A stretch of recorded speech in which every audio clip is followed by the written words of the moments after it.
Bonjour les débrouillards. Alors, ceci n'est absolument pas un placement de produit. Désolé pour l'écho. C'est juste un produit que j'ai acheté parce que j'en avais besoin. Il s'agit d'une échelle télescopique. Je vous avais montré dans un épisode précédent comment je m'étais fabriqué une petite échelle en bois à partir de bouts de meubles de récupération. Mais le problème de cette échelle en bois, je vous mets le tuto dans la description, c'est que quand je la mets dans mon van, elle m'aide à aller sur le toit pour les différentes opérations d'entretien, mais elle prend énormément de place et chaque centimètre cube compte dans un fourgon aménagé, dans un van aménagé. Et donc, je me suis dit, il faudrait que tu passes à l'échelle télescopique. Et j'ai bien cherché sur AliExpress, Amazon, eBay, Banggood, et j'ai trouvé un produit que j'ai trouvé très compétitif au niveau des tarifs. J'entends par là le moins cher pour un produit de qualité, et il n'y avait aucun avis sur eBay. Le vendeur était bien noté, mais il n'y avait aucun avis. Donc j'ai pris le risque, je me suis dit, allez, je crois que je vous mets le prix qui doit s'afficher à l'écran maintenant. Bien sûr, entre le moment où je fais cette vidéo et le moment où vous la verrez, le prix a pu changer. Mais donc on va voir ce que ça vaut. Donc ça vient de Chine. Elle est censée faire 2,6 m. Elle pèse.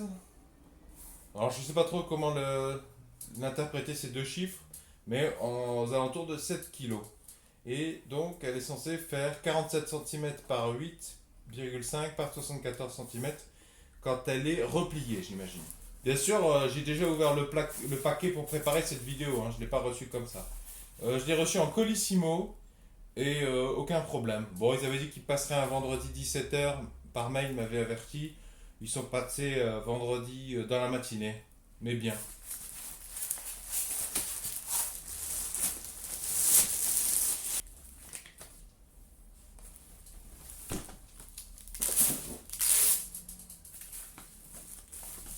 Donc un petit feuillet pour expliquer et pour insister sur les instructions concernant la sécurité. Et on a deux taquets. Je pense que ce sont des taquets, j'ignore à quoi ils servent. C'est en anglais.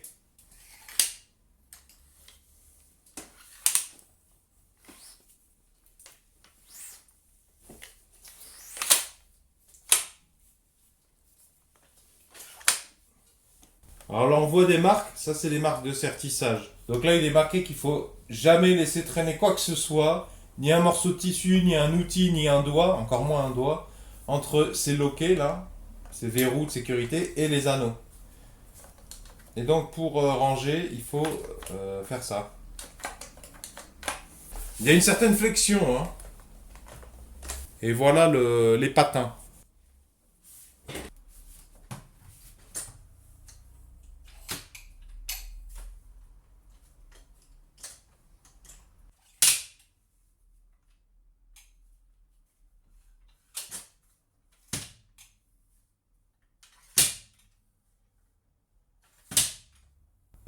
Alors, t'as pas intérêt à laisser traîner tes doigts, effectivement.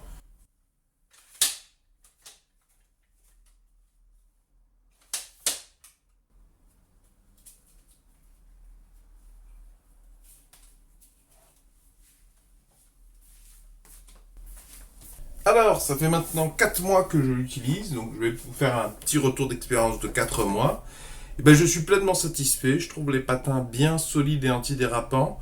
Bon, c'est pour une utilisation très occasionnelle et en tant que particulier profane, donc j'ai pas des grosses exigences, j'y connais rien en échelle, je peux pas comparer à d'autres produits, mais enfin je me doute que ce qu'on trouve à Leroy Merlin, Castorama, Brico Dépôt, ça vient de Chine, hein, je pense que c'est du dropshipping cette affaire. 40,90 €. Alors en ce moment il est en rupture de stock, mais je vous suggère de garder ce lien que je vous donne dans la description vers ce produit. Gardez-le vous en mémoire, parce que si vous en avez besoin, ça vaut peut-être le coup d'attendre quelques jours, quelques semaines, voire que le reproduit réapparaisse. J'ai pas la possibilité d'aller dans les magasins Action. Si vous avez connaissance de meilleurs tarifs, que ce soit à Action ou ailleurs ou à Brico Dépôt, manifestez-vous dans les commentaires, je ferai remonter les bons plans, les tarifs. Ce que j'ai appelé les petits taquets plus haut dans la vidéo, je pense que ce sont des pièces de rechange tout simplement pour ça, hein, ces petits crans, ces petits verrous. Je pense que c'est du dropshipping, c'est-à-dire que c'est une personne qui a acheté une certaine quantité de ce produit en Chine qui a dû négocier les tarifs et qui après les revend article par article en France. Du coup, l'avantage, si c'est du dropshipping, c'est qu'il y a fort à parier qu'il y a d'autres vendeurs qui, sur eBay, qui font la même chose. Donc même s'il est en rupture de stock celui-là, je vous invite à farfouiller sur eBay les produits équivalents, retrouver la même référence au même prix, je pense que c'est tout à fait faisable. Si vous aimez le principe de faire des épisodes pour proposer où trouver les moins chers articles, j'ai déjà fait où trouver le moins cher nettoyant frein, où trouver le moins cher liquide de frein, et bien je vous invite à soutenir la démarche en laissant un pouce vers le haut s'il vous plaît, est-ce que vous pouvez mettre un j'aime. D'ailleurs, vont s'afficher à l'écran un rond et un rectangle. Le rond, vous cliquez dessus, ça vous abonne gratuitement à cette chaîne YouTube. Et le rectangle, c'est la playlist de tous mes épisodes où trouver les moins chers.